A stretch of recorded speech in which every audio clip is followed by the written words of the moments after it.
എല്ലാ പ്രിയപ്പെട്ട പ്രേക്ഷകർക്കും പുതിയൊരു വീഡിയോയിലേക്ക് സ്വാഗതം. എല്ലാവർക്കും വിഷു ആശംസകൾ നേരുന്നു. ഈ ഒരു വീഡിയോയിലൂടെ നമ്മൾ നോക്കാൻ പോകുന്നത് വിഷു റിലീസായി എത്തിയ 3 മലയാള ചിത്രങ്ങളുടെ 4ാം ദിവസത്തെ world wide collection, Kerala collection update ആണ് പ്രേക്ഷകരിലേക്ക് എത്തിക്കുന്നത്. ആ ഒരു അപ്ഡേറ്റിലേക്ക് പോകുന്നതിന് മുമ്പ് നമ്മുടെ ചാനൽ ഇതുവരെ സബ്സ്ക്രൈബ് ചെയ്തിട്ടില്ലെങ്കിൽ ചാനൽ ഒന്ന് സബ്സ്ക്രൈബ് ചെയ്ത് സപ്പോർട്ട് ചെയ്യുക. പ്രേക്ഷക സപ്പോർട്ട് ഉണ്ടെങ്കിൽ നമ്മുടെ ചാനൽ ഉടൻ തന്നെ 40,000 സബ്സ്ക്രൈബേഴ്സിലേക്ക് എത്തുന്നതായിരിക്കും. എല്ലാ പ്രേക്ഷകരുടെയും സപ്പോർട്ട് പ്രതീക്ഷിക്കുന്നു. ഈ ഒരു വീഡിയോയിലൂടെ നമ്മൾ ആദ്യം നോക്കാൻ പോകുന്ന ബോക്സ് ഓഫീസ് കളക്ഷൻ ഖാലിദ് റഹ്മാന്റെ സംവിധാനത്തിൽ നസ്രിൻ കേന്ദ്ര കഥാപാത്രമായി എത്തിയ ആലപ്പുഴ ജിങ്കാനയുടേതാണ്. തുടർച്ചയായി 4 ദിവസങ്ങൾ കേരള ബോക്സ് ഓഫീസിൽ വൻ ബോക്സ് ഓഫീസ് വേട്ട നടത്തിക്കൊണ്ടിരിക്കുകയാണ് ഖാലിദ് റഹ്മാൻ സംവിധാനം ചെയ്ത ആലപ്പുഴ ജിങ്കാന. ചിത്രത്തിന്റെ പേരിൽ ഇന്നലെ മാത്രം കേരള ബോക്സ് ഓഫീസിൽ ട്രാക്ക് ചെയ്തത് 995 ഷോകളാണ്. ഓഡിയൻസായി ട്രാക്ക് ചെയ്തിരിക്കുന്നത് 1,97,000 പരം പ്രേക്ഷകരെയാണ്. ഓരോ ഷോയുടെയും ആവറേജ് തിയേറ്റർ ഓക്യുപ്പൻസി ഇന്നലെ കേരളത്തിൽ 78% മുകളിലാണ്. ആലപ്പുഴ ജിങ്കാനയുടെ 4ാം ദിവസമായ ഇന്നലെ ഞായറാഴ്ച മാത്രം 124 ഹൗസ്ഫുൾ ഷോകളും 331 ഓൾമോസ്റ്റ് ഫിൽ ഷോകളും 684 ഫാസ്റ്റ് ഫിൽ ഷോകളും ചിത്രം കളിച്ചിരുന്നു.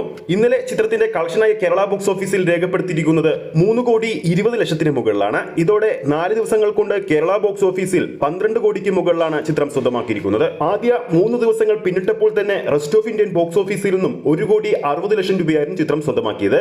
4ാം ദിവസത്തെ കളക്ഷനോട് ചിത്രം 2 കോടിക്ക് മുകളിൽ റെസ്റ്റ് ഓഫ് ഇന്ത്യയിൽ സ്വന്തമാക്കുമെന്ന് ഉറപ്പായി കഴിഞ്ഞിരിക്കുകയാണ്. ആലപ്പുഴ ജിങ്കാനയുടെ 4 ദിവസത്തെ വേൾഡ് വൈഡ് കളക്ഷൻ 23 കോടി 24 കോടി റേഞ്ചിലെത്തിയിട്ടുണ്ട്. ഇന്നും അവധി ദിവസമായതുകൊണ്ട് തന്നെ ചിത്രത്തിന് മികച്ച ബുക്കിംഗ് ആണുള്ളത്. ഇന്നും ചിത്രം മികച്ച കളക്ഷൻ നേടുമെന്ന് ഉറപ്പാണ്. ഇനി നമ്മുടെ പ്രേക്ഷകർ ആകാംക്ഷയോടെ കാത്തിരിക്കുന്ന മമ്മൂക്ക ചിത്രമായ ബസൂക്കയുടെ കളക്ഷൻ അപ്ഡേറ്റ് ആണ്. 4ാം ദിവസവും തിയേറ്ററുകളിൽ മികച്ച കളക്ഷനോട് കൂടി തന്നെ മുന്നേറുകയാണ് ബസൂക്ക. ചിത്രത്തിന്റെ പേരിൽ ഇന്നലെ കേരള ബോക്സ് ഓഫീസിൽ ട്രാക്ക് ചെയ്തിരിക്കുന്നത് 900 ഷോകളാണ്.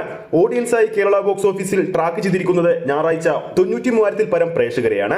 ഓരോ ഷോയുടെയും ആവറേജ് തിയേറ്റർ ഓക്യുപ്പൻസി 40% മുകളിലാണ്. ഇന്നലെ ബസൂക്കയുടെ 4ാം ദിവസമായ ആദ്യ ഞായറാഴ്ച 20 മുകളിലുള്ള ഹൗസ്ഫുൾ ഷോകളും 50 മുകളിലുള്ള ഓൾമോസ്റ്റ് ഫിൽ ഷോകളും 100 മുകളിലുള്ള ഫാസ്റ്റ് ഫിൽ ഷോകളും കേരള ബോക്സ് ഓഫീസിൽ കളിച്ചിട്ടുണ്ട്. 4ാം ദിവസത്തെ ബസൂക്കയുടെ കേരള കളക്ഷൻ റിപ്പോർട്ടുകൾ പുറത്തു വരുമ്പോൾ 1,67,00,000 മുകളിലാണ് ചിത്രം സ്വന്തമാക്കിയിരിക്കുന്നത്. ഇതോടെ ആദ്യ 3 ദിവസങ്ങൾ കൊണ്ട് കേരള ബോക്സ് ഓഫീസിൽ 7,22,00,000 രൂപ സ്വന്തമാക്കിയ ചിത്രം ഏകദേശം 4 ദിവസങ്ങൾ പിന്നിടുമ്പോൾ കേരള ബോക്സ് ഓഫീസിൽ 9 കോടിക്ക് മുകളിൽ സ്വന്തമാക്കിയിരിക്കുകയാണ്. ചിത്രത്തിന്റെ റെസ്റ്റ് ഓഫ് ഇന്ത്യൻ കളക്ഷൻ 1 കോടിയും കഴിഞ്ഞിട്ടുണ്ട്. ഓവർസീസ് കളക്ഷനിലേക്ക് പോകുമ്പോൾ ആദ്യ 3 ദിവസങ്ങൾ കൊണ്ട് 7,75,00,000 രൂപയായിരുന്നു ചിത്രം സ്വന്തമാക്കിയിരുന്നത്. ഇന്നത്തോടെ അതും 9 കോടി എത്തിയിട്ടുണ്ടാവും. 4 ദിവസങ്ങൾ കൊണ്ട് ചിത്രത്തിന്റെ വേൾഡ് വൈഡ് കളക്ഷൻ, ബസൂക്കയുടെ വേൾഡ് വൈഡ് കളക്ഷൻ 20 കോടിയും കഴിഞ്ഞ് മുന്നേറുകയാണ്. ചിത്രത്തിന്റെ 5ാം ദിവസം വിഷു ആയതുകൊണ്ട് തന്നെ ഇന്നും ചിത്രത്തിന് മികച്ചൊരു കളക്ഷൻ ബോക്സ് ഓഫീസിൽ നേടാൻ സാധിക്കുമെന്ന് പ്രതീക്ഷിക്കുന്നു. ഈ ഒരു വീഡിയോയിലൂടെ നമ്മൾ അവസാനം നോക്കുന്ന ബോക്സ് ഓഫീസ് അപ്ഡേറ്റ് ബേസിൽ ജോസഫ് കേന്ദ്ര കഥാപാത്രമായി എത്തിയ മരണമാസിന്റേതാണ്. ചിത്രത്തിൻ്റെതായി കേരള ബോക്സ് ഓഫീസിൽ ഇന്നലെ ട്രാക്ക് ചെയ്തത് 685 ഷോകളാണ്. ഓഡിയൻസായി ട്രാക്ക് ചെയ്തത് 75,000 പരം പ്രേക്ഷകരെ. ആവറേജ് തിയേറ്റർ ഓക്യുപ്പൻസി ഓരോ തിയേറ്ററിലും 52% മുകളിലായിരുന്നു.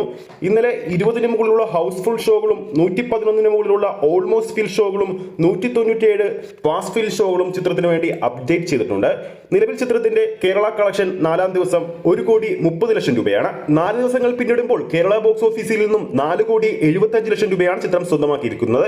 ടോട്ടൽ ചിത്രത്തിന്റെ വേൾഡ് വൈഡ് കളക്ഷൻ 10 കോടി കഴിഞ്ഞാണ് ഏറ്റവും പുതിയ റിപ്പോർട്ടുകൾ സൂചിപ്പിക്കുന്നത്. അപ്പോൾ വിഷു റിലീസായി എത്തിയ ചിത്രങ്ങളിൽ നമ്മുടെ പ്രേക്ഷകർ തിയേറ്ററിൽ പോയി കണ്ട സിനിമയുടെ പേര് താഴെ കമന്റ് ചെയ്യാവുന്നതാണ്. ഈ ഒരു വീഡിയോ ഇഷ്ടപ്പെട്ടിട്ടുണ്ടെങ്കിൽ വീഡിയോ ലൈക്ക് ചെയ്യാനും ചാനൽ സബ്സ്ക്രൈബ് ചെയ്യുന്ന കാര്യം വീണ്ടും ഓർമ്മിപ്പിക്കുന്നു. ഫേസ്ബുക്ക് പേജിലൂടെയാണ് ഈ ഒരു വീഡിയോ കാണുന്നതെങ്കിൽ ഫേസ്ബുക്ക് പേജ് ഫോളോ ചെയ്യുക. അടുത്തൊരു അപ്ഡേറ്റുമായി നമുക്ക് വീണ്ടും കാണാം.